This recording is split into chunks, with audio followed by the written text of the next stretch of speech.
Hello friends, ఈరోజు మామిడికాయ పిక్కలు ఎలా పెట్టుకోవాలో చూద్దాము. మొత్తం 30 మామిడికాయలు తీసుకున్నాను. అవి కట్ చేస్తే 7 కేజీల ముక్కలు అయినాయి.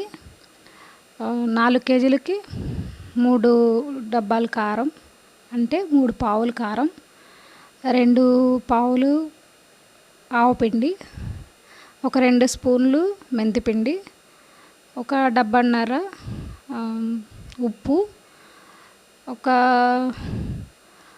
ప్యాకెట్ వేరుశనగ నూనె వేసుకొని కలుపుకోవాలి.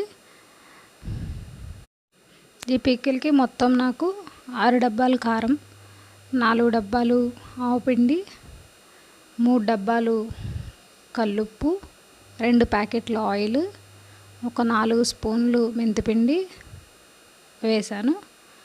1/2 కేజీ వెల్లుల్లిపాయలు పొట్టు తీసుకొని కలుపుకోవాలి. ఈ కలిపిన మిశ్రమాన్నంతా ఒక డబ్బాలో పోసుకొని పైనుంచి కొంచెం ఆయిల్ పోయాలి. లాస్ట్లో వెల్లుల్లిపాయలు పైనుంచి వేసుకొని మూత పెట్టి ఉంచుకోవాలి. 3 డేస్ తర్వాత మళ్ళీ తీసి కలుపుకొని చూసుకొని ఆయిల్ ఏమైనా సరిపోకపోతే కొంచెం ఆయిల్ పోసుకోవాలి. అప్పుడే ఉప్పు కారం అన్నీ టేస్ట్ చూసుకొని ఏమన్నా పాళ్ళు సరిపోలేదంటే కలుపుకొని పెట్టుకోవాలి. ఎందుకు ఇది మళ్ళీ వెనక్కి వెళ్ళింది? ఇది రెండో వీడియో.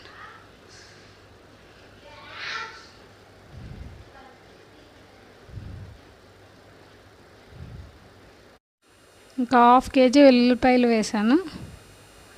వెల్లుల్లిపాయలు ఎక్కువ వేసుకున్నా కూడా ఊరిన తర్వాత టేస్ట్ బాగుంటుంది. ఓకే అండి, మీరు కూడా ట్రై చేసి మీ ఆవకాయ పచ్చడి ఎలా వచ్చిందో నాకు కమెంట్ సెక్షన్లో చెప్పండి. Thank you.